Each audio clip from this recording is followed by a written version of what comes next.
बताऊं मैं सबसे खूबसूरत नज़ारा बताता हूँ।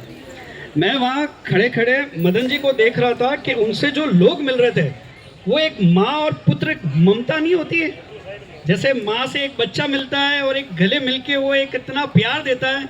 तो सबसे पहले मदन जी के लिए जोरदार ताली कि जिस मातृत्व से सबसे मिलते हैं वो देख के मुझे बहुत लुभावना हुआ, मज़ा आ गया वो देख के कि संगठन में ऐसे अगर नेतृत्व मिले तो वाकई में वो माँ की ममता जैसी शक्ति और लोगों के लिए प्रशासन के लिए बाप जैसी दादागिरी दोनों ही चीज़ दिखा सकते हैं। तकरीबन 3 दिन से मैं दिल्ली आ चुका हूँ और 3 दिन से मदन जी के घर पे सारी योजनाओं पे हम लोग काम कर रहे हैं। बहुत सारी चिंतन, बहुत सारी बातें हमारी ऐसी हुई है जिस पे कुछ आपको भी आज बताने की इच्छा है। मैं उस बातों को आज शेयर करूँगा, पर शेयर करने से पहले एक चीज़ बताऊँगा। हमारे पूर्वजों ने बहुत बलिदान दिया। शिवाजी महाराज का एक बलिदान मुझे आज एक याद आता है कि जब उनकी सेना से पूछा गया कि क्या आप मरने के लिए तैयार हो, तो सारी सेना ने हाथ खड़ा किया, हाँ साहब मरने के लिए तैयार है। तो शिवाजी ने बोला नहीं साहब, मुझे आप लोगों की ज़रूरत नहीं है। तो लोगों ने बोला क्यों, हम तो बलिदान देने के लिए तैयार हैं। बोले नहीं, मर के बलिदान नहीं चाहिए, इन पापियों का विनाश करके वापस आप आ जाओ, वो बलिदान चाहिए। अरे जान लुटा के किसने जंग जीती है?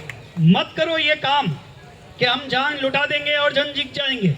हमें तो जान से उनको हराना है जो लोग गद्दार हैं, जो लोग ऐसी समस्याओं को नहीं देख पा रहे हैं, उनके लिए लड़ाई लड़ना है।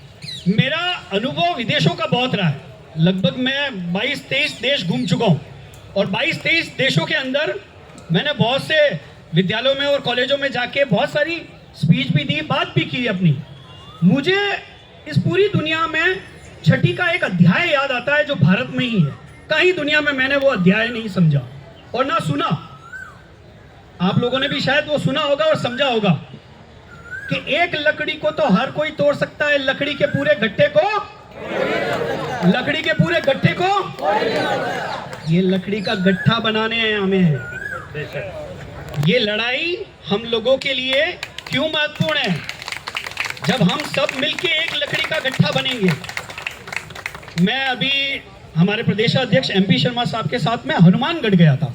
वहाँ पे एक दयानंद जी हरियाणा से आए हुए थे और वो वहाँ पे हमारा स्वागत करने पहुँचे। वो बैठे साहब, तो बैठे दयानंद जी आए हुए हैं, बहुत सुंदर, अगर आए होंगे तो आनंद आ जाएगा। मैं दयानंद जी की एक घटना आपको बता रहा हूँ कि हम राजस्थान यात्रा के लिए निकले थे और दयानंद जी वहाँ पे बैठे हुए थे। तो दयानंद जी ने बोला मनोज जी मैं आपको जानता हूँ। मैंने कहा साहब बहुत बहुत धन्यवाद। मैंने कहा दयानंद जी आपका थोड़ा सा परिचय और चीज़ समझाएंगे। उनकी एक छोटी सी घटना इतनी दिल में हाथ गई कि मनोज जी 2019 को घर छोड़ दिया था, भाग गया था मैं घर से और 2 साल तक मैं राजस्थान के किसी कोने में छिपा रहा। मैंने संगठन का एक वीडियो देखा मदन जी का, और मैं संगठन का वीडियो देखने के बाद में मैंने आपसे बात की कि साहब मेरी ये पीड़ा है और मैं इतने बुरे दौर से गुजर रहा हूँ कि सुबह इस पृथ्वी लोक को अलविदा कहूँ या शाम को कहूँ, रोज इस पीड़ा से गुजर रहा हूँ। संगठन की शक्ति को समझिएगा। तो बोले कि मैं इस पीड़ा से इतना गुजर रहा था और पता नहीं कहाँ से एक वीडियो हाथ में लगा और फ़ोन नंबर हाथ में लगे। मैंने साहब लगा दिया मजबूरी में। जहाँ दुनिया अपनी माँ को, अपनी बहन को, अपनी पत्नी को फ़ोन लगाती है, ऐसे समय में पता नहीं उसे कौन सा मातृत्व दिखा आप में और आपके लिए उन्होंने फ़ोन लगाया और फ़ोन लगा के बोला कि साहब मैं जाना चाहता हूँ। आपने वो 30 मिनट में कौन सी जन्म घुट्टी या कौन सा प्यार या कौन सी हिम्मत जगाई, उस आदमी ने वो विचार त्याग दिया कि साहब मैं नहीं जाऊँगा, मैं लड़ूंगा आपके साथ मिलके, इस प्रशासन के साथ मिलके। ये जो प्रशासन गलत कर रहा है इसके साथ लड़ूंगा। यही तो शक्ति हम में है। अगर हम सब इस शक्ति को सही रूप से प्रदान करें तो नेतृत्व में क्यों नहीं जान आएगी? क्यों नेतृत्व, राष्ट्रीय कार्यकारिणी के सारे नेतृत्व योजनाएं बनाने के लिए तैयार बैठे हुए हैं। एक से एक योजनाएं हमारे पास है। 3 दिन पहले मैं और भरत भाई यहाँ पे आ गए और हम दोनों तैयार बैठे हुए हैं कि चलो संसद भवन का राउंड कट के आए। तो आपकी योजनाओं पे ही तो हम वो सब देखने लग गए कि धुलाई करनी है, वो बात करनी है, वो लड़ाई करनी है। और पिछले 25 नवंबर को भी बहुत अच्छा प्रयास था, पर ये सारे प्रयास हमारी एकजुटता और हमारी शक्ति के बाद ही तो आगे बढ़ेंगे। दोस्तों, हर जगह निराशा और मायूसी ये दुनिया के हर कोने में मिलती है, पर भारत, जिसे हम भारत बोलते हैं, जिसकी शक्ति हम समझते हैं, इतना हौसला देते हैं, ये उस निराशा और उदासी के लिए कुछ भी नहीं रखती है। मत रखो उदासी और निराशा, मत समझो इस उदासी और निराशा को। हमें लड़ना है और इस लड़ाई को सब साथ में मिलकर लड़ना है। संगठन की शक्ति को समझना है, संगठन के निर्देशों को समझना है, आदेशों को समझना है। ब्रजमोहन जी ने एक बात बोली, मैं बहुत गंभीर होकर उनकी बात समझ रहा था, क्योंकि शिक्षक है, शिक्षक वो जो आने वाली पीढ़ी को बनाते हैं, बच्चों को समझाते हैं। उन्होंने कितनी अच्छी बात बोली कि 1 से 9 तक गिनती तो हम बच्चों को समझाते थे, वो 100 तक गिनती 9 के बाद अपने आप बना के आगे बढ़ जाता है। हम 8 तक पहुंच चुके हैं, 8 तक पहुंच चुके हैं, 9 बस कुछ ही कदम है। अगर 9 तक हम सब समझ जाए। आज हमारे छत्तीसगढ़ के माननीय ने आके एक बात बोली कि एक किताब देख के बोला कि 7-8 FIR इससे कैंसिल कर रही। कैसे बने ये इतने जानकार, इन सारे विषयों के जानकार कैसे बने?